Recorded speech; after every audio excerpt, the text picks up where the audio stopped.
Hello there, everyone, and welcome back to the GSL-English Podcast. My name is Gideon, and this is a podcast for all learners of English to practice and improve in a relaxed and natural way. And in this episode, as always, we've got some interesting topics to talk about. And of course, as we discuss and chat about these things, we'll look at some new vocabulary and expressions along the way. And the main topic of our discussion today is, does it really matter if we walk 10,000 steps a day? Because we've kind of had this worldwide standard that we are deemed healthy if we walk 10,000 steps a day. So we're going to talk about that today. And we're going to read together an extremely interesting article from the BBC, which states whether that is true or not. And as we go through, of course, I'll express my opinions on it, and we'll just talk about all of the vocabulary and the different parts of the English language that are used. So if you are new here, please don't forget to subscribe. I post podcasts every week. And if you are a returning viewer or listener on Spotify, as always, thank you so much for joining me here again. But first, I have a couple of things regarding the podcast that I would like to talk about. Firstly, it's to do with last week's episode. So last week's episode was a more vocabulary-based episode. But I did start off by talking about the fact that I was recording it quite late on a Friday evening. And I'll be honest with you, I was very tired. But it still came out all right. I think you guys enjoyed it. But I had a lot of comments saying this would have been so much more beneficial if I could read along with the words that you were talking about on the screen. Now, I had planned and recorded it to be that way, just as normal. I had planned for myself to talk and, of course, as usual, have the text on the right-hand side of the screen so you can follow along and look at the words and expressions that we are talking about. But when I edited and exported the video, I completely forgot to add the text file. And I didn't have time to then re-edit it, convert it, export it, and upload it again. So I just went ahead and put it out there anyway. So I do apologize for that. I know that episode would have been so much better with the text on the screen, and perhaps you would have taken more from it, but I can only but apologize for that. I was tired, but it's no excuse. It just wasn't good enough. So I will do my best to make sure that doesn't happen again.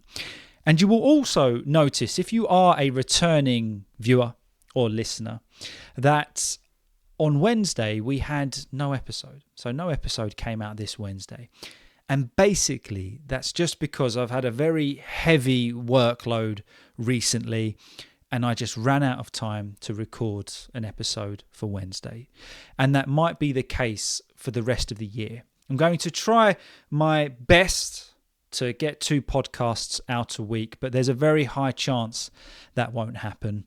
Because you know what it's like. Life is a roller coaster, isn't it? Sometimes you've got time, and sometimes you have absolutely no time at all. And at the moment, I find myself facing the latter, just with different work and different commitments. I don't have time for 2 podcasts a week. But without a doubt, unless anything serious changes, we will still have podcasts going out every Sunday morning at 10 o'clock. So, look out for those always. If you can, sit back, relax and enjoy them. The idea is just to present the English language in an as authentic and chilled way as possible. And that's going to be the same for this episode. So make sure you subscribe, like, follow on Spotify, as it helps me to keep creating more. So let's get into today's episode. Now, you didn't ask for this update, but just to let you know, it's absolutely freezing here in England, the weather has taken a turn for the worst. It's pretty cold. I think, what day was it? On Wednesday, I think, when I woke up quite early in the morning, it was about -3. And I'm going to be honest, this has really taught me a lesson, because regarding the weather, I've been a little bit smug throughout October and early November. What do I mean by that? Well, when we talk about being smug, it is an adjective used to describe someone who is overly self-satisfied or proud, often in a way that is irritating or annoying to others. I have been smug regarding the weather. I'll tell you why in a moment. But a person who is smug tends to show that they feel superior or pleased with themselves in a way that might seem arrogant or condescending. For example, he had a smug smile after winning the game, acting like it was no big deal. Proud of himself, self-satisfied, often in a way that seems a little bit arrogant. You're not happy about it. Or she looked so smug when she figured out the answer before anyone else, proud of herself. And perhaps you're playing a board game, maybe Trivial Pursuits, a game that is known to destroy families. Your sister gets the answer right and she has that smug look on her face, which is irritating. It's annoying. Basically, a smug person gives off the kind of vibe of thinking, I'm better than you, or I'm better than this situation, or I win. Not that they do necessarily have that trait in their personality, but it's that kind of vibe. It's that kind of atmosphere that they are putting off. I have been like that with the weather. I have been so smug simply because I've just thought, it's not too bad. What's everyone complaining about? October's not been that cold. November's not been cold at all. And I've just seen myself in the camera and realised that my tassel here is sticking up. Tassel? String for the hoodie has been sticking up over my shoulder for the whole intro of this podcast. That must have been really frustrating to watch, just seeing that my hoodie kind of string has just been like that. You must have been shouting at the screen. I know I would have been saying, sort it out. So I apologise for that. Let's just get that one down there. That must be really annoying. I hope you've still stuck with me despite the tassel, despite the string incident. I hope you've stuck with me. But yeah, I've been smug when it comes to the weather, because I just thought, weather, you've got nothing. I can deal with this cold weather. It's not a problem for me. But then the weather said, okay, Gideon, you want to be smug about it? You don't think it's that bad? Boom. Monday came and it was absolutely freezing. It was cold. I had to wrap up warm, and I also almost had to basically make a formal apology to the weather, because October and the beginning of November haven't been too bad, and I smugly thought that this winter's going to be absolutely fine, and then it just hit me like a train on Monday. So my smug attitude of winter very quickly disappeared. And getting into winter, I don't know about you, but I find it a difficult time to stay motivated to exercise. It's that time of year where I don't want to go to the gym. I don't want to lift weights. I don't want to do any cardio. I just want to stay at home under a blanket in the warm and eat chocolate. That's all I want to do. And I was discussing this with my dad. And my dad is on a very big health kick at the moment. Okay, he's on a health kick. What is a health kick? Well, a health kick is a period during which someone makes an effort to improve their health by adopting healthier habits. So they think, right, I want to be healthier. I'm going to change my lifestyle. I'm going to put it into practice some habits that can make me feel and make me generally be healthier. Could include your diet, eating more nutritious foods, exercising regularly, drinking more water, cutting out unhealthy beverages, like no smoking, no sugar consumption, something like that. And people often go on a health kick with the idea of a specific event in mind that provides them that motivation. Maybe it's, I want to start the new year healthy. Or you were ill for a long time and you just thought, I can't be ill again, so I'm going to go on a health kick. Or perhaps just preparing for a special occasion. Maybe you have a family wedding coming up and you need to fit in that suit or that dress. So you go on a health kick. It's quite an informal term and often implies that it's a bit of a fad. It's not going to last forever. Though sometimes it can lead to a more permanent lifestyle change, like it has with my dad. Okay, so speaking to my dad about this, he's on a massive health kick at the moment. He has a nutritionist and somebody that he talks to. And that doctor, that nutritionist, that lifestyle kind of coach has said, if you want to be healthy, you've really got to walk 10,000 steps a day. And this has kind of been the idea for a long time, hasn't it? That's been the worldwide standard of healthiness. If you walk 10,000 steps a day, you are healthy. And I don't know if you have ever actually tried to walk 10,000 steps a day, but it's a lot of walking.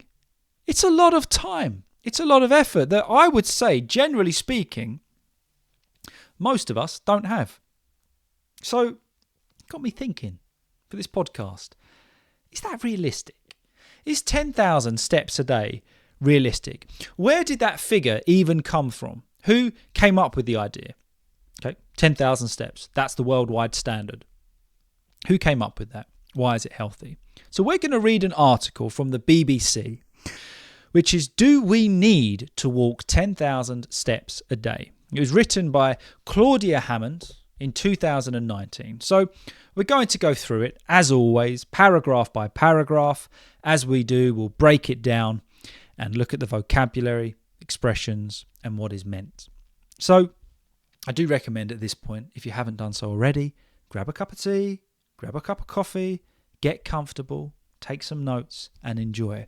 But also, as an idea, this is a great exercise to improve your reading and speaking skills. So if you are watching on YouTube, read along with me, okay? Whether in your head or, if you feel so comfortable, read out loud. So read at the same time with me or at the same time as me, or repeat after me. So perhaps I read a sentence, you pause, and then you repeat after me. Or you can do that paragraph by paragraph.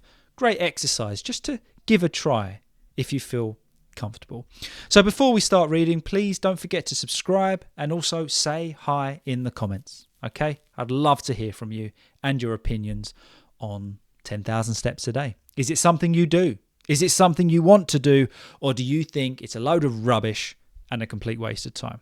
Express your opinion. Okay, do we need to walk 10,000 steps a day? Let's see. Most of us have heard that we should be hitting 10,000 steps a day to keep healthy and fit. But the research behind this target might surprise you. Very true. Most of us have heard that we should be hitting or reaching or walking 10,000 steps a day. That's the standard. It's a target that has been put for all of us, put out there for all of us. It's a target that we all want to reach. But the question is, where does that target come from? Who came up with it? Well, let's see. Many of us track our steps with smartwatches, perhaps like an Apple Watch or an Android watch, whatever your preference is. Pedometers, a device that tracks your steps, or phone apps, and are, of course, thrilled when we reach that all-important daily goal of 10,000 steps. With the app I use, green confetti tumbles down the screen in congratulation. The app logs strikes too, challenging me to see how often I can manage a week-long stretch above 10,000 steps a day. Answer: rarely. I'm going to read that paragraph again because I feel like I butchered that a little bit, particularly if you are trying to read along with me. So let's go again. Let's try that paragraph one more time. Many of us track our steps with smartwatches, pedometers, or phone apps and are, of course, thrilled when we reach that all-important daily goal of 10,000 steps. With the app I use, green confetti tumbles down the screen in congratulation. The app logs strikes too, challenging me to see how often I can manage a week-long stretch above 10,000 steps a day. Answer, rarely. Okay, that sounded better. That felt better. Again, presenting the English language in a relaxed and authentic way. Sometimes it's not always perfect, but that's okay. So, many of us do track or monitor our steps with smartwatches or a pedometer, as I said, a device that tracks how many steps you do, or phone apps. Now, this is what I use. I have just the bog standard health app on my iPhone. I don't ever check it really, unless I've had a really long day of walking and I think, how many steps have I done today? But I don't use it to generally check my activity. But if you were to check it every day to see whether you've reached 10,000 steps, I can hand on heart say I think it would be an embarrassingly low number of how often I hit 10,000 steps. I don't know, maybe it's just me. But as she said, as the writer said, Claudia, at the end of this paragraph, with the app that she uses, confetti comes down the screen. Congratulations, you've done 10,000 steps a day. But how often does she do that? The answer, rarely. Which means basically not a lot at all. And I think we can all relate to that. But this goal of 10,000 steps, is it realistic? There are debates over the accuracy of some step counters, and it's obvious that they are a blunt instrument in terms of measuring exercise. If you sprint, your score is no higher than if you dawdle. Yet there's a real difference in terms of benefits to fitness. Still, they do provide a rough guide to how active you've been. So there are debates, there are talks, there are arguments, there are pros and cons over the accuracy of some of the step counters. It says it's a blunt instrument in terms of measuring exercise. If you were to use a blunt chisel on a piece of wood, your carpentry work or your whittling, which is, making things out of wood, isn't going to be as accurate and precise as if you had a sharp chisel. So the idea by calling these measuring step counters as blunt is kind of, it's a broad number that it comes up with, but it's not as accurate as it could be. And the reality is that if you sprint, your score is no higher than if you dawdle. To dawdle is to walk very slowly, without a lot of purpose and no rush to get anywhere. I like to dawdle walking around London with my wife, just chatting away, having a coffee, just dawdling. Nowhere to really be. Or if there is somewhere to be, you're certainly not in a rush to get there.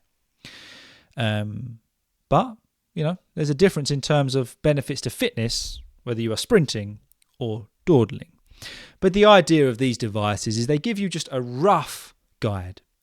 By rough guide, we're talking about it not being too accurate. Just gives you a general guide, a general understanding of how active you've been. If you are going to count steps, the magnitude of your goal matters. Most tracking devices are set to a default goal of 10,000 steps, the famous number that we all know we should reach. You might assume that this number has emerged after years of research to ascertain whether 8,000, 10,000, or maybe 12,000 might be ideal for long-term health.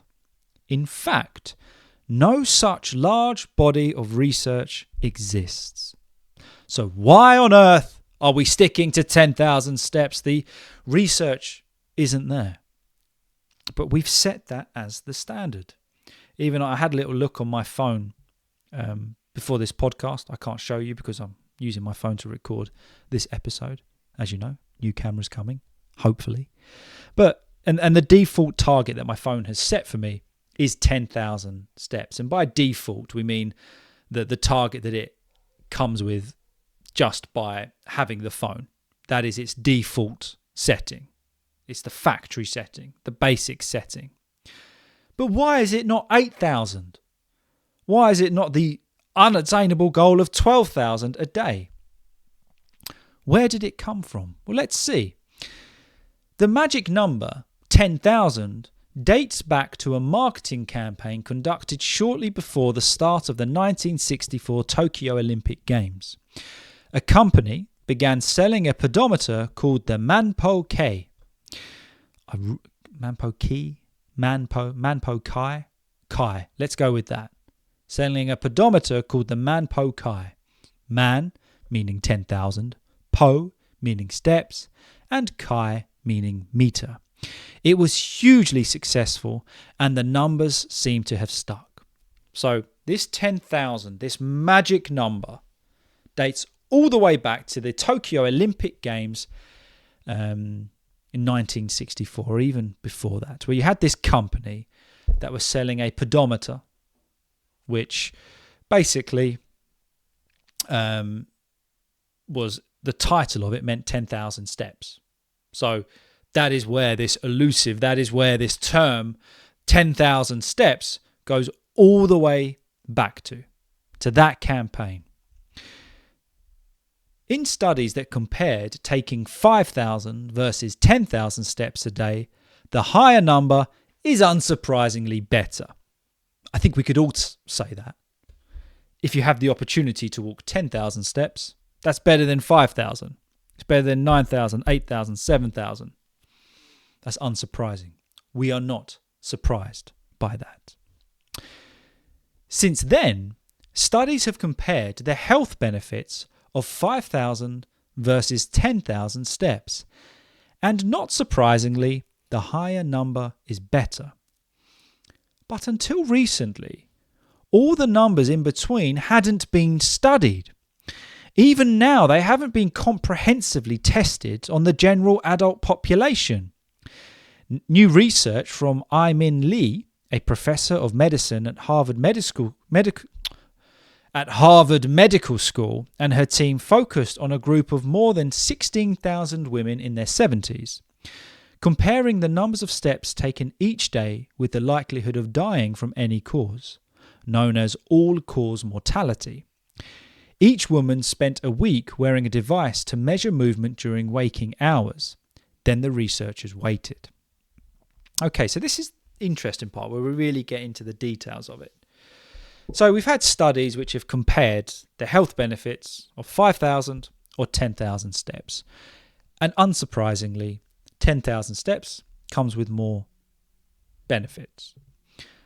But until recently, all the numbers in between haven't been studied. So that is a large gap. 10,000 is double 5,000 steps. So what happens in the middle there? Does that mean that those numbers are just pointless?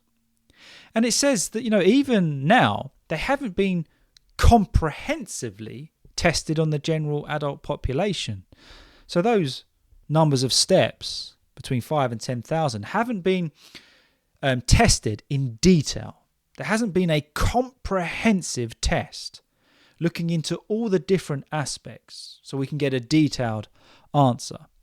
That test has not happened. All that's happened is 5,000 and 10,000 steps. So what happens in between? Well, we have this Ai-Min Lee, a professor of medicine at the Harvard Medical School. So her team focused on a group of more than 16,000 women in their 70s. So that was their study group. And they compared the numbers of steps taken each day with the likelihood of dying from any cause. Okay? For dying for any reason. And this is known as all-cause mortality, or death, the sake of dying. So that was it. There wasn't a specific reason for death, but all causes in their 70s. Each person spent a week wearing a device to measure movement during waking hours.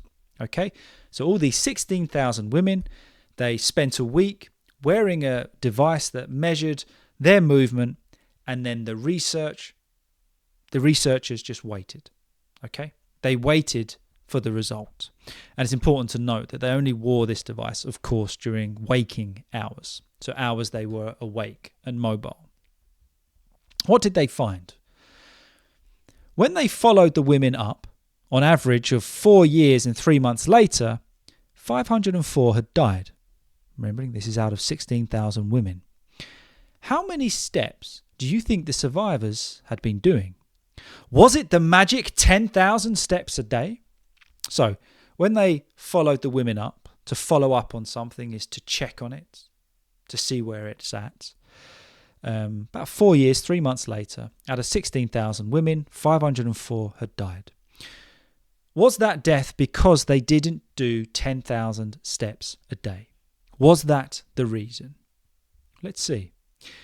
In fact, the average number for survivors was only 5,500, and incremental gains in steps mattered. So incremental is small steps, small gains. Not from 5,000 and a massive jump to 10,000, but just small differences. They mattered. They were significant. It goes on to read, women who took more than 4,000 steps a day were significantly more likely to still be alive than those who did only 2,700 steps. It's surprising that such a small difference could have consequences for something as critical as longevity. That's interesting. So the study showed that even the difference between 2,700 steps and 4,000 steps was significant. They're much more likely to still be alive. So even that small difference affects something as critical and as serious as longevity, how long we live. Quite interesting that. So that 5,000 to 10,000 gap isn't the be all and end all. You know what I mean? It's not that magic number. So by that logic, by that thinking, by that reasoning, you might assume that the more steps they took, the better. For a range of steps, that was true, but only up to 7,500 steps a day, after which the benefits then plateaued. Any more than that made no difference to life expectancy. This is interesting. So, okay, there was a certain range of steps where the amount of steps you did really did matter and it made a difference. But only up to 7,500 steps a day, after which the benefits then plateaued. So plateau means they were nowhere near as significant, almost just straight lines. Made no difference to life expectancy. It plateaued. Bear in mind, I should put a disclaimer out here at this point. I'm not saying that you should not walk 10,000 steps a day, by the way. I'm just reading the article. Okay? This is not my opinion. This is the opinion of the article. So do your own research.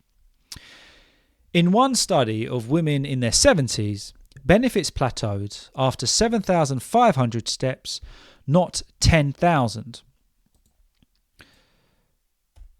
Of course, one drawback of this study is that we can't be certain that the steps preceded the illness that killed them. Yeah, that's kind of true, isn't it? Okay, so that's important to keep in mind. But the study did show that the benefits of walking after 7,500 steps a day plateaued. It wasn't after 10,000 steps a day. So does that mean that 7,500 is the magic number? The researchers only included women who were fit enough to walk outside their home, and they did ask people to rate their own health. But perhaps there were some participants who were well enough to walk, but already not well enough to walk very far. In other words, they walked less steps because they were already unwell, and the steps themselves made no difference. There you go. So there might have been some women involved in that study where they were already unwell, so the steps that they took wouldn't have made a difference to how they feel. But for this age group, this study suggests that maybe 7,500 is enough. Although it's possible that extra steps could confer additional protection against specific conditions. The higher step count could also have been an indicator of women who had generally been more active throughout their lives, and it was this that helped them to live longer. For this reason, it is hard to unravel the exact health benefits of extra steps alone. So it comes up with a really interesting conclusion here, or a point here, that in this age group of women in the 70s, 7,500 enough. Okay, extra steps can confer or put across additional protection against certain things. There's no denying that. But the higher step count could generally have just been an indication of a woman or somebody that just lived a healthier life, had been more active throughout their whole life. That, that was the reason that they're living longer or are more healthy. So there's so many factors to take into consideration. And for this reason, it's hard to unravel, it's hard to fully understand in detail the exact health benefits of steps alone. So it's hard to kind of unpack this and, point it straight at how many steps one is taking. Then there's the question of the optimum or the perfect amount of steps. So then there's the question of the optimum step count in psychological terms, to do with our mind. The 10,000 target can seem like a high goal to achieve every single day, which might tempt you not to bother. Consistently failing to achieve your goal day after day is dispiriting. In a study of British teenagers, at first, the 13 and 14-year-olds enjoyed the novelty of being given the target, but they soon realised how difficult it was to maintain and complained that it wasn't fair. Now, this is a really interesting aspect, and this is where I kind of stand with it. That actually, that 10,000 steps is a massive goal, a massive target to reach every single day. And because it is such a large target, you kind of think, well, I'm not going to bother. I'm never going to reach it. What's the point? And that might be the issue with this 10,000 steps. You might try it for a while. You might fail, and because of that you think, oh, what's the point? I'm not going to reach 10,000 steps, so I'm not going to do anything. I'm just going to stay at home. But what if that was more achievable, more attainable, like a goal of 5,000 or 4,000 steps? Okay, it's not going to be as beneficial as 10,000, but you're actually, in a weird way, more likely to do more steps because you're able to work towards a goal that is reachable. Does that make sense? That's kind of what I was thinking with it. And they did a study of British teenagers. Myself at 13 and 14 years old, if you told me to walk 10,000 steps, I'll tell you to jog on. It's not going to happen. But after the novelty, after kind of the new idea and the excitement of the target, once that worn off, they just complained about it, as teenagers do. It's ridiculous. How can I walk 10,000 steps a day? I'm at school all day. It's not going to happen. So there's the psychological barrier, isn't there, as well to 10,000 steps. I've done my own psychological experiment. Oh, sorry, just in case you're listening, I have not done my own psychological experiment. We're back to reading. I've done my own psychological experiment on myself by changing the default goal on my app to 9,000 steps. I kid myself that I do the other 1,000 walking around at home when I'm not carrying my phone. But in truth, I just want to encourage myself by succeeding more often. To raise the step count of the most sedentary, a lower goal might be better psychologically. And there you go. So the writer of this article, Claudia, fantastic article, said, well, in my mind, lowering it to 9,000 steps, that was more attainable. That was a goal that I felt I could achieve. So I'm much more likely to do it. And, I just want to encourage myself by succeeding more often. So you're less likely to walk if you're trying to hit a goal that you're always failing. But if there's a goal that you reach every now and then, or more often than not, then you're much more likely to stick with it. And it talks about, raising the step count of the most sedentary, the most still, the ones that are not walking at all. A lower goal might be the answer, physically and psychologically. We need goals as humans we can reach, which we feel are realistic, which are attainable. If not, then there really is no chance of us achieving them. But even then, back to the article, counting steps at all risks robbing us of the intrinsic pleasure of walking.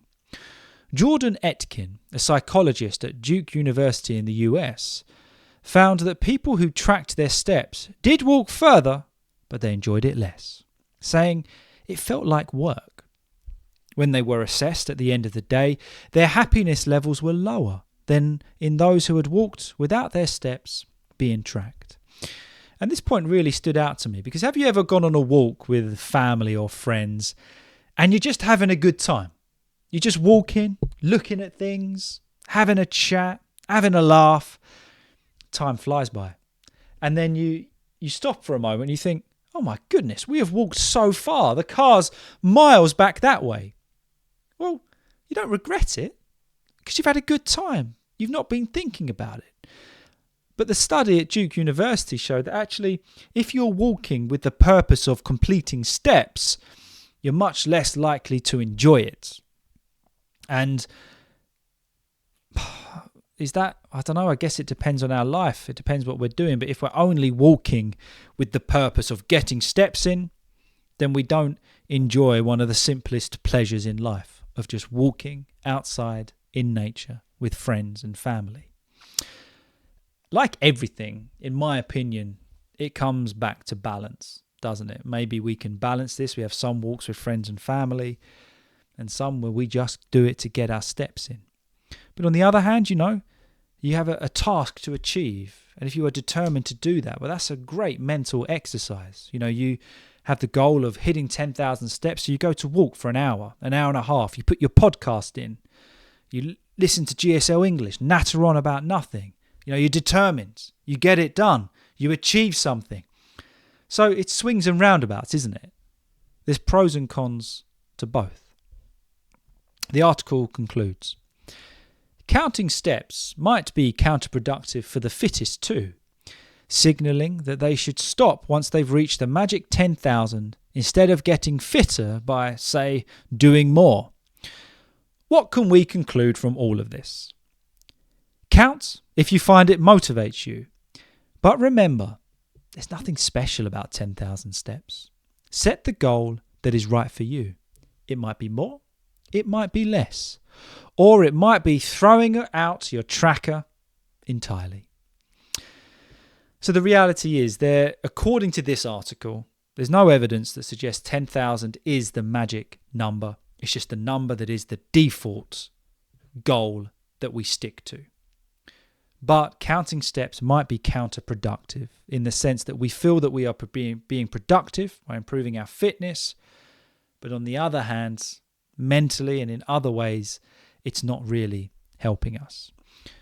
So like anything, it comes to the same with the English language.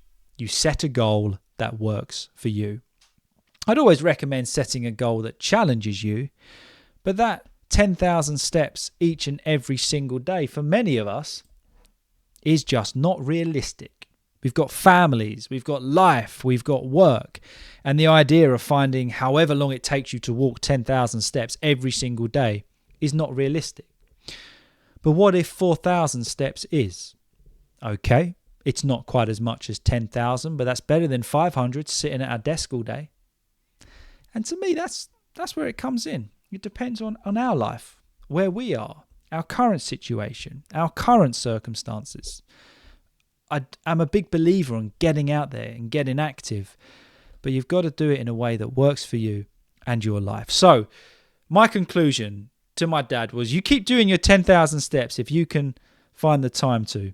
But if for one day you can't do your 10,000 steps, that doesn't mean you don't walk at all. Do 5,000, do 4,000, do 2,000. It's better than nothing. So yeah, that's what I came up with. I hope you found that interesting.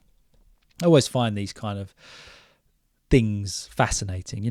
These default standards that we've kind of set as humans. Are they true? Or are they just man-made standards that we just follow blindly, like the 10,000 steps goal each day. Let me know your thoughts, please, in the comments. Let me know what you think, what you feel about it. And if you've got no opinions, just say hi and like this episode. Thank you so much for joining me. I do hope you enjoyed it, and I will see you all very soon. Have a good one, guys.